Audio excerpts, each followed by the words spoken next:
자, 지식 채널 동영상 잘 보고 왔습니까? 그 커플 하우스에서 이제 이루어지는 일에 대한 얘기를 다룬 동영상이었는데, 거기에서도 보면 알겠지만 짝을 찾아가는 과정이 사실은 우리가 방금 얘기했던 이런 선택 과정과 뭐 어떻게 따라간다고 해서 무조건적으로 짝을 만나거나 성공적인 배우자를 만나게 된다는 걸 보장하는 건 절대 아닙니다. 다만 이런 것들을 참고로 할 수 있다라는 정도로 알아두면 좋을 거고요. 실제로 바람직한 배우자를 선택할 수 있는 방법에 대해서는 우리가 20페이지부터 조금 더 얘기를 잘 할 수 있을 것 같습니다. 자, 바람직한 배우자 선택에 대한 얘기를 한번 볼게요.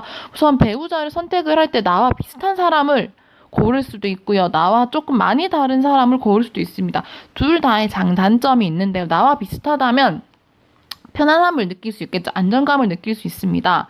그리고 나와 생각이나 이런 것들이 비슷하기 때문에 서로 살아가면서 서로의 상대방의 행동에 대해서 이해를 하거나 이 상대방과 서로 적응해가면서 맞추어가면서 하는 게 쉬울 수 있습니다.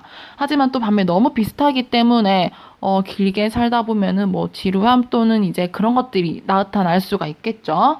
반면에 나와 완전 다른 사람은 내가 부족한 점을 채워줄 수 있다는 것이 장점이 될 수도 있고요. 그런 것들이 결국은 나에게 매력으로 다가올 수도 있습니다. 하지만 다른 점이 너무 많기 때문에 서로 맞춰가는 데서 어려움이 있을 수가 있습니다. 그래서 나와 비슷한 사람 또는 나와 다른 사람은 어떤 장단점이 있는지 한번 고민을 해보고요. 이상적인 배우자의 모습을 내가 조금 더 구체적으로 생각을 해보는 것이 필요합니다. 내가 물론 구체적으로 생각을 한다 해서 무조건 이 사람을 딱 만날 수 있는 것은 아니지만 내가 어느 정도의 구체적인 이상향을 그려두어야 내가 그런 사람을 찾거나 또는 그런 사람을 만나는 거에 큰 도움이 될 수가 있겠죠. 자, 그래서 우리가 배우자 선택에서 고려하는 점들은 보통은 이제 외적인 조건을 사실은 많이 봅니다. 키라든지 외모라든지 또는 뭐 능력, 직업 이런 것들일 거고요. 뭐 현재 이 사람의 모습에 대해서 우리가 보통 판단을 할 거고요. 그 다음에 당장은 내가 이 사람에 대한 사랑하는 마음 또는 호감 이런 것들이 배우자 선택 또는 내가 만나는 뭐 연애를 하는 또는 이성교제를 한 사람을 선택할 때 많이 배려 고려를 하게 됩니다. 하지만 결혼을 하게 된다면 여기에 덧붙여서 중요한 게 인품. 즉, 이 사람이 가지고 있는 성격이 어떤지 또는 삶에 대한 태도를 갖던지 그리고 이 사람이 어떤 생각으로 인생을 길게 살아가고 있는지 그리고 이 사람과 함께 했을 때 나의 미래의 모습은 어떨 것인지 이 사람의 미래의 모습은 어떨 것인지 등등에 대해서도 우리가 조금 더 깊이 고려를 해야 될 점이 중요하겠습니다. 즉 분홍색으로 되어 있는 것들은 우리가 쉽게 생각하고 있는 부분이지만 실제로 더 많이 중요하거나 고민해야 되는 건 인품, 인생관, 미래의 가능성 좀 길게 이 사람을 두고 봐야 하는 점이 되겠습니다. 반면에 이 점은 내가 상대방에게서 찾아야 되는 점이기도 하지만 나는 배우자로서 이러한 것들을 갖추고 있는가도 고민해 봐야 되는 부분입니다. 즉, 다시 얘기하자면 상대방이 이 6가지 또는 7가지 등등등의 여러 가지 것들을 다 갖추었는가를 따지는 것도 중요하지만 나는 누군가의 배우자로서 이 모든 것들을 갖추었는가를 고민하는 게 굉장히 중요하고 더 먼저가 되어야겠습니다. 바람직한 배우자 선택을 위해서 고려할 점 책에 조금 더 나와 있는 자세한 점들을 보자면요. 서로의 장단점을 이해하고 있는가. 즉, 내가 이 사람의 장점 또는 단점을 충분히 이해하고 있는가. 그리고 이해하고 있다면 이 사람의 단점에 개선하려고 할 때 사람은 쉽게 바뀌지 않은 이것들 내가 기다리거나 또는 이해하려는 인내심을 가지고 있는가도 중요할 거고요. 그 나는 결혼 생활을 지속하는 데 필요한 태도와 능력을 갖추었는가 또는 상대방은 이런 태도와 능력을 갖추었는가 또는 의지를 갖추었는가 또 고려를 해야 되는 점이 되겠습니다.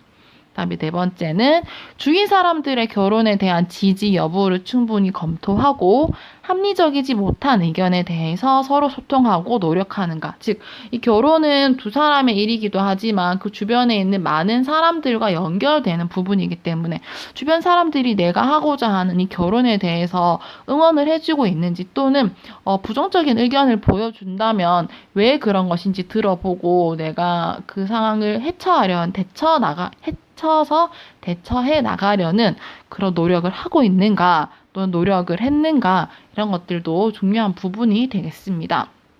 그리고 마지막으로 결혼에 따라 오는 책임과 의무를 실행할 수 있는 신체적인 부분, 정서적인, 사회적인, 경제적인 성숙이 충분한가?